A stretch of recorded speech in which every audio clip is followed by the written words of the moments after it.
आज हम गणित के बहुत ही महत्वपूर्ण प्रकरण लघुत्तम समाप्त करते हुए चर्चा करेंगे। अधिकांशतः हमको भिन्न संख्याओं या परिमेय संख्याओं की जोड़ घटाव हम करते हैं तो हमको एलसीएम की बहुत आवश्यकता रहती है। इसके अर्थ को देखते हुए हम पूरी तरह से इसको समझेंगे।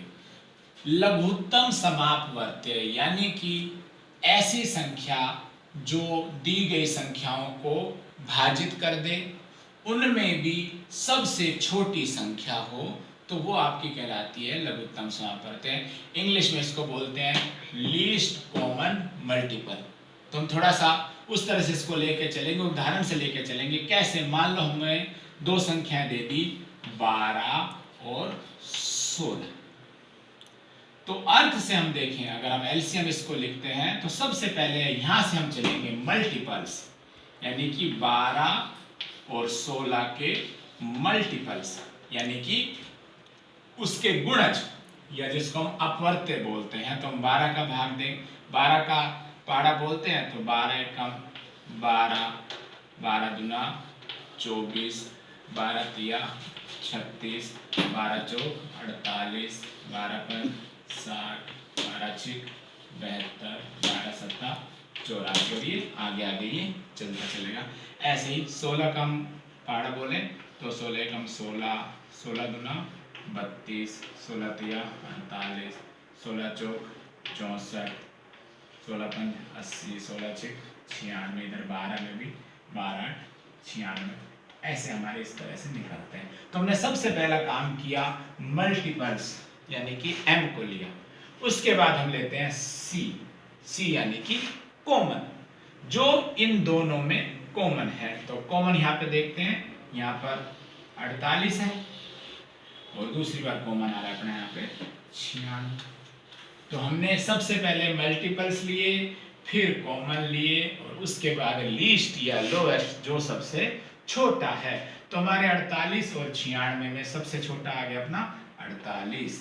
तो यहाँ पर सीधा आ गया एलसीएम बराबर 48।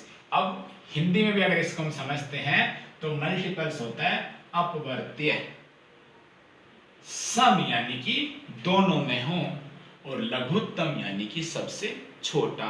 तो बहुत सरल भाषा में अगर इसकी हम परिभाषा भी करते हैं लघुत्तम समापवर्त्य की, तो होता है वह छोटी से छोटी संख्या जो दी गई संख्याओं से भाजित हो जाए, लघुत्तम समापवर्त्य कहलाती है। तो एलसीएम अपना 12 और 16 का एलसीएम आ गया अपना 48। हम और उदाहरण लेते हैं। देखो, हम और उदाहरण लेते हैं। जैसे कि अपने पास उदाहरण आया 2, 3 और 4।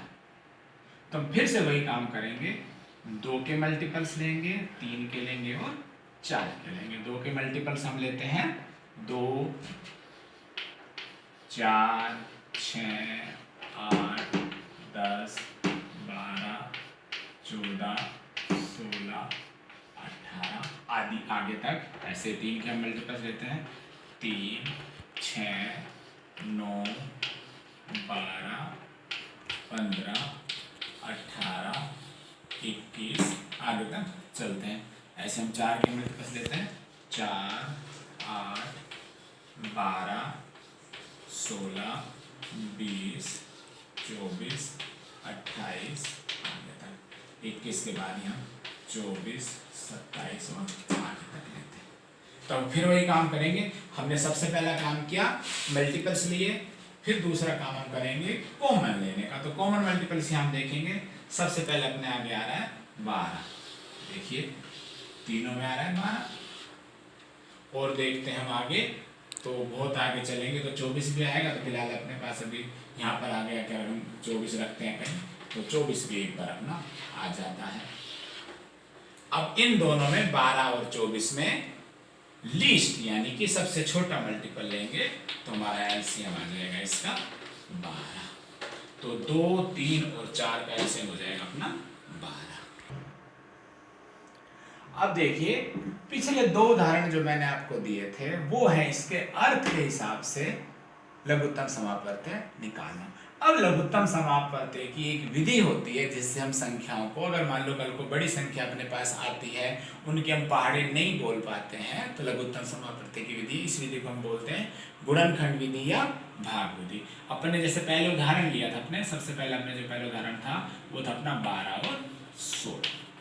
ठीक है, तो 12 और 16 का हम लघुत्तम समापवर्त्य निकालेंगे। एक बार देखेंगे सभी किस तरह से निकालते हैं। 12 16 इस तरह से, ये कोई माइनस का निशान नहीं है, इस तरह से हम इनको लिखेंगे। और अभाज्य गुणनखंड में सबसे पहले हम देखेंगे, मान लो सबसे पहले इसमें भाग जाता है 2 का, तो हम 2 का भाग देंगे, इसमें 6 बार जाएगा और इसमें 8 बार जाएगा। पुनः हम देखते हैं ये 2 से कटेगा, फिर 2 का भाग देंगे, इसमें 3 बार जाएगा और इसमें 4 बार जाएगा। फिर हम देंगे तो फिर 2 का भाग देंगे।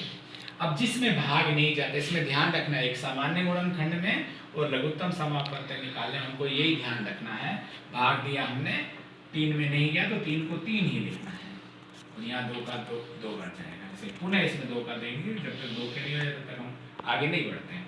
3 का 3 ही रहेगा और 2 का भाग इधर 1 बार चला जाएगा। अब हम 3 का भाग देंगे यहाँ पे, तो 3 का भाग यहाँ 1 बार जाएगा और इसमें नहीं जाएगा तो 1 जाएगा। जैसे ही अंतिम वाले हिस्से में 1 आ जाते हैं, हमको ये प्रोसेस कर लेना है।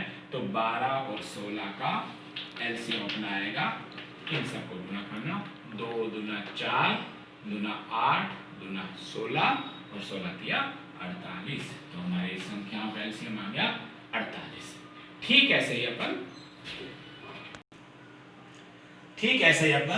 2, 3 और 4 का एलसीएम निकालेंगे, तो ठीक उसी तरह से लिखेंगे इसको, 2, 3 और 4। फिर हमने सबसे पहले 2 का भाग दिया, यहाँ 1 बार गया, यहाँ नहीं गया तो 3 ऐसा कैसे उतार दिया, 4 में भाग गया 2 बार।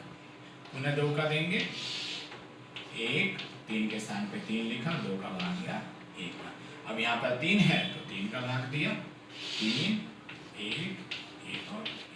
अब चूंकि अपना प्रोसेस खत्म हो गया है, नीचे 1 आ गया है, तो हम इसका एलसीएम निकाल सकते हैं, तीनों का गुणा हो जाएगा, 2 दूना 4 दिया 12। तो 2, 3, 4 का एलसीएम आ गया 12। तो पहले मैंने आपको उसके अर्थ के हिसाब से लघुत्तम समापवर्त्य निकालना सिखाया था, और ये लघुत्तम समापवर्त्य निकालने की एक विधि है जिससे हम लघुत्तम समापवर्त्य निकाल सकते हैं।